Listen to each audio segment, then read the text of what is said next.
Hello दोस्तों, आप लोग का एक बार फिर से हमारे YouTube चैनल में स्वागत है। जैसा कि हम आपको बताए थे कि हम लोग क्लास 9 का क्या पढ़ रहे हैं, सोशल साइंस पढ़ रहे हैं, जो न्यू एनसीईआरटी पैटर्न पे हम लोग पढ़ रहे हैं, है ना। तो उसमें हम लोग ज्योग्राफी पढ़ रहे थे, जिसका चैप्टर का नाम था shaping of the earth surface.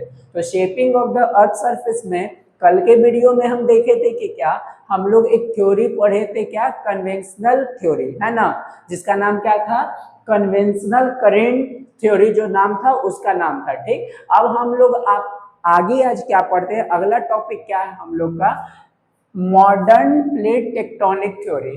क्या नाम है इस थ्योरी का, मॉडर्न प्लेट टेक्टोनिक थ्योरी जो है इस प्लेट का नाम है। तो देखिए, सॉरी प्लेट का नाम नहीं, थ्योरी का नाम है। तो इसमें क्या होता है कि जैसे पहले के टाइम में जितने जो जो थ्योरी आए, जैसे में कौन से थ्योरी आए हैं, तो सबसे पहले हम लोग पढ़े थे क्या, कंटिनेंटल ड्रिफ्ट थ्योरी। उसके बाद हम लोग पढ़े थे सी फ्लोर स्प्रेडिंग थ्योरी। उसके बाद हम लोग पढ़े थे convection current in the mental जो थ्योरी था वो पढ़े थे। तो इसमें क्या किया गया, ये सारे थ्योरी को मर्ज किया गया, मतलब कुछ वहां से लिया गया, कुछ वो थ्योरी से लिया गया और कुछ ये थ्योरी से, यानी टोटल 3 थ्योरी का ले करके एक चौथा यानी फोर्थ थ्योरी तैयार किया गया था, जिसको बोला गया था मॉडर्न प्लेट टेक्टोनिक थ्योरी। क्या बोला गया था, मॉडर्न प्लेट टेक्टोनिक थ्योरी। तो इसमें क्या किया गया था, तो देखिए कहा जाता है कंबाइन किया गया था अर्लियर आइडियाज, मतलब जितने भी पहले के आइडियाज थे, जितने भी लोगों के सोच विचार थे, जो जो इस थ्योरी में ला करके दिए, जो जो बताए, वैगनर बताए और भी बहुत सारे लोग बताए, तो ये सब उनके आइडिया को क्या किया गया, इस थ्योरी में कंबाइन किया गया। और कंबाइन करने के बाद ही ये थ्योरी का क्या हुआ था, निर्माण हुआ था। ठीक, तो वही यहाँ पे बताया गया है कि कंबाइन ऑल अर्लियर आइडियाज, जितने भी पहले के आइडियाज थे सबको क्या किया गया था, कंबाइन किया गया था।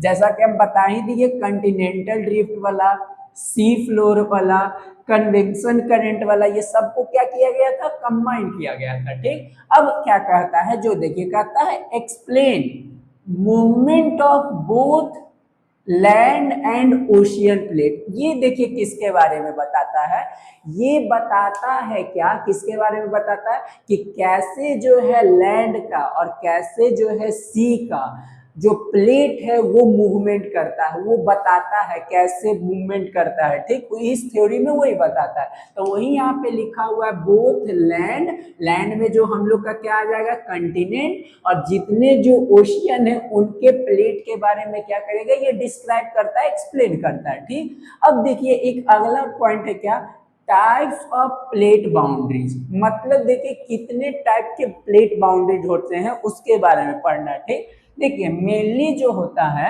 3 टाइप के होते हैं प्लेट बाउंड्री। कितने टाइप के होते हैं, 3 टाइप के होते हैं, जिसमें सबसे पहले को कहा जाता है डाइवर्जेंट। क्या बोला जाता है, डाइवर्जेंट। दूसरे को बोला जाता है कन्वर्जेंट। क्या बोला जाता है, कन्वर्जेंट। तीसरे को बोला जाता है ट्रांसफॉर्म। क्या बोला जाता है, ट्रांसफॉर्म। अब बारी बारी से हम लोग समझेंगे कि डाइवर्जेंट क्या होता है, कन्वर्जेंट क्या होता है और ट्रांसफॉर्म क्या होता है। तो देखिए समझिएगा, डाइवर्जेंट में क्या होता है, जो प्लेट्स होते हैं मूव अपार्ट। इसका मतलब क्या हुआ, प्लेट्स एक दूसरे से दूर जाते हैं। कहाँ जाते हैं, दूर जाते हैं। किस में, डाइवर्जेंट थ्योरी में। किसमें जाते हैं, डाइवर्जेंट थ्योरी में। मान लीजिए 2 तरह के यहाँ पे प्लेट हैं, 2 तरह का ये जो प्लेट है, ये एक दूसरे से क्या जाएंगे, दूर जाएंगे। कहाँ जाएंगे, दूर जाएंगे। मतलब एक ऐसे है तो एक इस डायरेक्शन में जाएंगे और एक इस डायरेक्शन में जाएंगे। ठीक, तो इसी को हम लोग कौन सा थ्योरी बोलते हैं, डाइवर्जेंट प्लेट थ्योरी बोला जाता है। कौन सा बाउंड्री बोला जाता है, डाइवर्जेंट प्लेट बाउंड्री बोला जाता है। ठीक, अब देखिए दूसरा में क्या होता है, कन्वर्जेंट। कन्वर्जेंट में क्या होता है, प्लेट जो है कोलाइड करते हैं। इसका मतलब क्या हुआ, इसमें जो है कन्वर्जेंट का मतलब था कन्वर्ज होना, यानी इसमें जो है प्लेट आपस में पास आते हैं। कहाँ आते हैं, पास आते हैं। यानी इसमें जो मूवमेंट होता है प्लेटों का, इधर एक ही डायरेक्शन में होता है। कहाँ रहता है, एक ही डायरेक्शन में होता है, इधर है दोनों का। ये देखिए एक प्लेट इधर से आ रहा है और एक प्लेट इधर से जा रहा है, तो दोनों आपस में क्या आएंगे, पास होंगे। लेकिन डाइवर्जेंट में क्या होता है, दोनों एक दूसरे से क्या जाते हैं, दूर जाते हैं।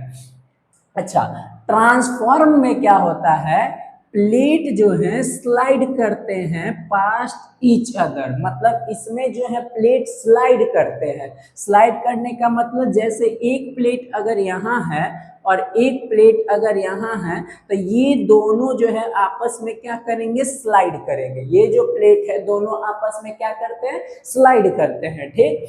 तो इसमें जो होता है जब ये दूर जाते हैं तो अंदर से मेंटल से वही मैग्मा निकल सकता है, जिसके कारण क्रस्ट ये सब का निर्माण हो जाता है। और इसमें जो है दोनों क्या आते हैं, पास आते हैं। तो पास आने के कारण क्या होते हैं, जैसे यहाँ का कोई भी चीज होता है तो जब पास आते हैं तो यहाँ का जो थोड़ा जमीन है वो उठा देते हैं। ये सब कहने का मतलब जैसे एक इधर से है और एक इधर से है, और ऐसे करके जब जाता है कोई चीज तो दोनों क्या हो जाता है, उठ जाता है। जैसे आप देखे होंगे, जैसे हम लोग रोटी बनाते हैं तो जो आटा लेते हैं तो वो जहाँ पे रहता है उसको दोनों तरफ से आप ऐसे करके करिए, ऐसे ऐसे करते जाएंगे तो यहाँ का जो होता है सीधे सीधे वो क्या होते जाता है, उठते जाता है, जिसके कारण यहाँ पे क्या होता है, पहाड़ उहाड़ का निर्माण हो जाता है। और इसमें क्या होता है, एक दूसरे को जो है ना क्या करते हैं, ग्लाइड करते हैं। तो इसके कारण जो है ना क्या होता है, अर्थक्वेक ये सब आ जाता है। यानी जो है ट्रांसफॉर्म के कारण जब प्लेट स्लाइड करते हैं एक दूसरे पे ऐसे ऐसे, तो उसके कारण जो इसके कारण जो है अर्थक्वेक आने की क्या रहती है, संभावना रहती है। तो अभी हम और इसके आगे पढ़ाते हैं आप लोग को, पहले आप ये सब देख लीजिए, ठीक। तो आगे हम लोग पढ़ेंगे एक्सटर्नल प्रोसेस। क्या पढ़ेंगे, एक्सटर्नल प्रोसेस। देखिए अभी तक हम लोग जितने भी पढ़े वो एक तरह से कह सकते हैं इंटरनल प्रोसेस था। क्यों, क्योंकि पृथ्वी के अंदर से मैग्मा आना, मेंटल से बाहर निकलना, लावा बनना, ये सब कैसा प्रोसेस था, ये सब इंटरनल प्रोसेस था, क्योंकि ये सब धरती के अंदर हो रही थी। कहाँ हो रही थी, धरती के अंदर हो रही थी।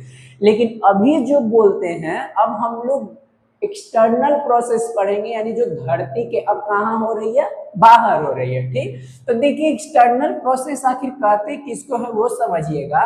एक्सटर्नल प्रोसेस वैसा नेचुरल प्रोसेस है, एक्सटर्नल प्रोसेस वैसा नेचुरल प्रोसेस है जिसमें क्या होता है, धरती पे मौजूद कोई भी चीज, धरती पे मौजूद कोई भी चीज, उसका शेप, उसका साइज चेंज होना, है ना।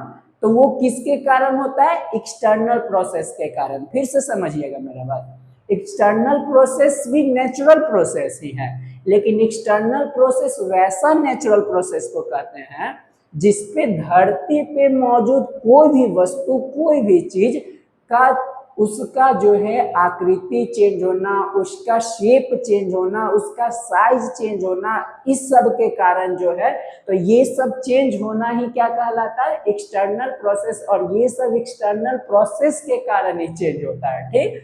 मेनली जो है एक्सटर्नल प्रोसेस जो है तीन टाइप के होते हैं। कितने टाइप के होते हैं, तीन टाइप के।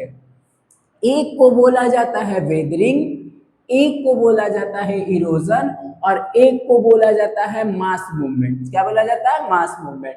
तो हम बारी बारी से सबके बारे में पढ़ेंगे कि वेदरिंग क्या है, इरोजन क्या है, मास मूवमेंट क्या है, ये सब बारी बारी से पढ़ेंगे। तो सबसे पहले हम लोग किसके बारे में पढ़ते हैं, वेदरिंग के बारे में, कि वेदरिंग क्या है। देखिए वेदरिंग क्या है जो समझिएगा, किसी भी पहाड़, कोई भी चट्टान का टूटना, है ना, मतलब कोई पहाड़ हो, कोई चट्टान हो, उसका टूटना ही क्या कहलाता है, वेदरिंग कहलाता है, ठीक। क्या कहलाता है, वेदरिंग कहलाता है। तो देखिए वेदरिंग क्या होता है, the process by which rocks expose, rocks क्या होता है, इसमें एक्सपोज होता है, ठीक, on the surface get broken into a smaller pieces, यानी बड़े बड़े चट्टान, बड़े बड़े पहाड़ का छोटे छोटे रूप में टूटना, इसमें टूटना, छोटा छोटा रूप में टूटना ही क्या कहलाता है,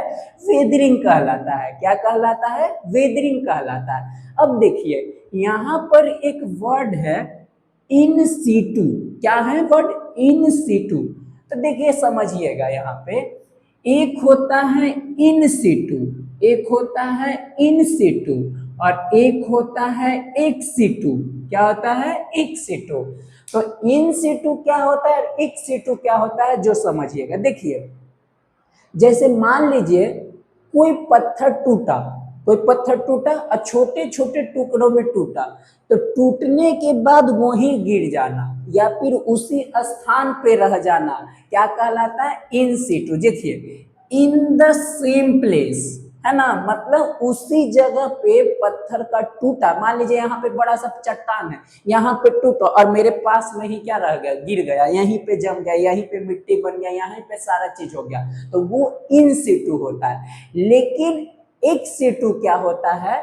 यहाँ पे पहाड़ टूटा, यहाँ पे चट्टान टूटा और दूर जाके कोई भी चीज बना, दूर जाके मिट्टी बना, दूर जाके कुछ भी चीज हुआ, तो सारा अपने जगह से चेंज कर देना, तो वो कहलाता है एक सीटू। जबकि इन सीटू सारा काम कहाँ होता है? वहीं पे होता है, तो उसको हम लोग क्या कहते हैं? वेदरिंग कहते हैं। तो आई होप आप लोग को हमारा वीडियो पसंद आया होगा। अगर पसंद आया होगा तो प्लीज चैनल को सब्सक्राइब करें, शेयर करें, लाइक करें, क्योंकि इससे हम लोग और मोटिवेट होते हैं, ताकि हम लोग आप लोग को अच्छे से और पढ़ा सके। तो थैंक यू। आगे का वीडियो बाद में।